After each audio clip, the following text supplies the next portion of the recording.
I'm now going to introduce our next speaker, and I hope, given our problems with transport and so on, you will indulge us in a bit of time slippage to the comfort break.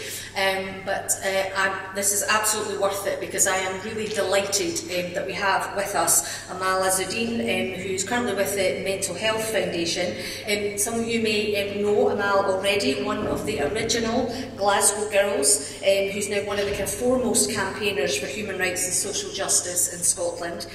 Now, I've heard it said that campaigners are born in the space where fury and love meet.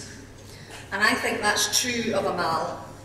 Her fury at the injustice being done to one of her closest friends sparked her and a group of friends to stand up against dawn raids, detention and deportation of asylum seekers in Glasgow when they were still at secondary school. The story of the Glasgow girls has now been turned into not one but two BBC documentaries, a stage musical, which I believe is coming back in January, so look out for that, and a television musical drama. One of the Saltire Society's outstanding women of Scotland, Amal is going to share with us something a wee bit different today, her take from her experience of what is needed to challenge and change attitudes and cultures. So please join me in welcoming Amal to the stage. Good morning, everyone. It's such an honour to be with you here all today, and thank you, Chair, and thank you, Deborah, for the invitation to be here. As you've heard, I started a campaign almost 13 years ago now, and when I look back, I think, my goodness, I never thought all of that would happen.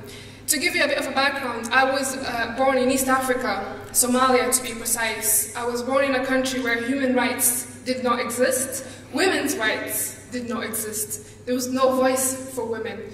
If a woman stood up to speak about something she was passionate about, she would get persecuted. So remembering all of that, and also the fact that I wasn't allowed to get an education because of the Civil War, it really kind of made me who I am today. So when I arrived in Scotland in the year 2000, I started Drumchapel High School, and 4 years later, one of my friends was dawn raided and detained, and she was going to be deported. And being 15 at that time, I didn't really know anything about politics, I didn't know anything about campaigning, but I was so passionate, determined, and I had that courage to stand up for my friend. I wasn't in fear of being deported because we had our refugee status, but I thought I have to do something.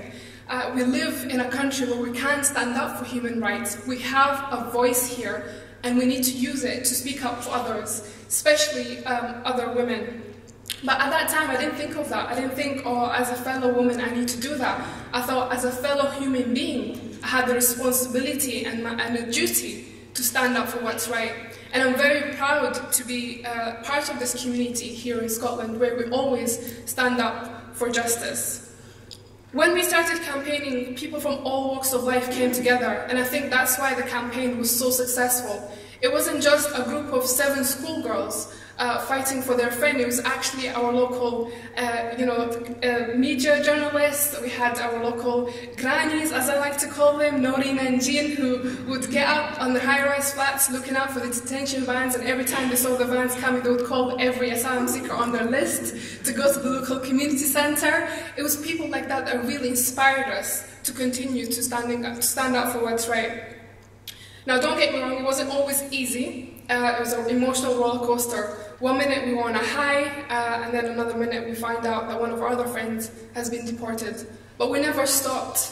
And I think one of the main Glasgow girls in my eyes is Mr. Garvin, total legend by the way. He was our bilingual teacher at that time, and he really saw the passion in us, and he really kind of showed us the way. And we needed that from our head teacher, from Mr. Garvin, and the local community. As I said, everyone used their resources and their kind of talents to help us. We were the faces of the campaign, but actually there were so many other people with us. It's a huge movement, and something that's still continuing to go on to this day. Now, we ended up changing attitudes because I think we were just schoolgirls. You know, our only agenda was to get our friend out of detention. We didn't realize what was going to come out of that, that we're going to inspire and influence so many other young people, so many other young women all over the world to actually stand up and say, actually, you know what, this is not right.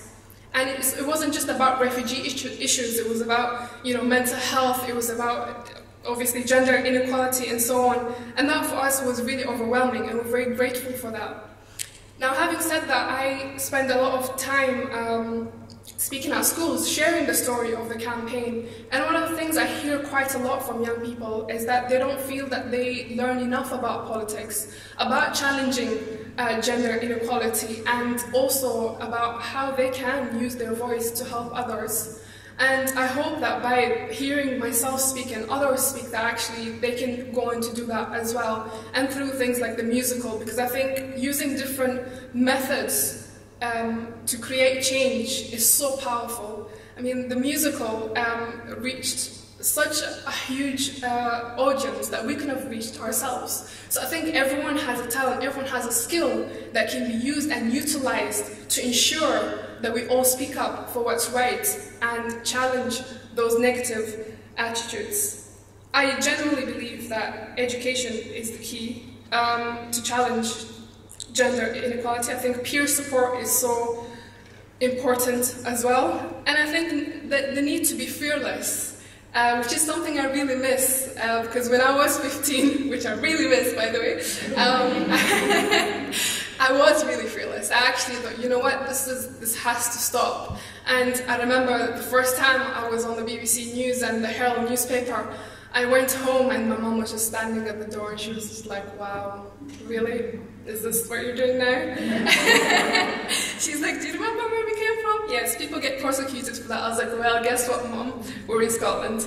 And I know she's very pleased with everything that we have achieved. And I am very, very grateful to be here. And I think for my mother to see everything that I have achieved, everything that my sister has achieved, is so important to her, because when we came to the UK, education was the main thing for her. And I'm the first one to go to university in my family, and you know, I have family all over the world, and they always say, you know, how grateful and how proud they are of me. And I think it's important to actually have the human stories, as I said earlier, because I think it's great that we have celebrities speaking about gender inequality, but actually we need people speaking out that we can relate to on a kind of community level. You know, somebody like a wee Margaret in Tesco could relate to, if you know what I mean. And I think that's what also made our story so powerful, that actually we were several schoolgirls that people knew. You know, we were in the local community. And I think that's what we need to do. But I think, to end, I guess, I really believe that we need to work together as a community, as a society. Everyone has to come together.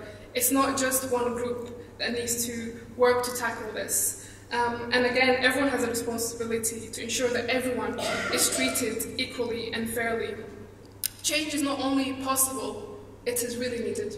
Thank you so much for listening, and I hope you enjoyed that.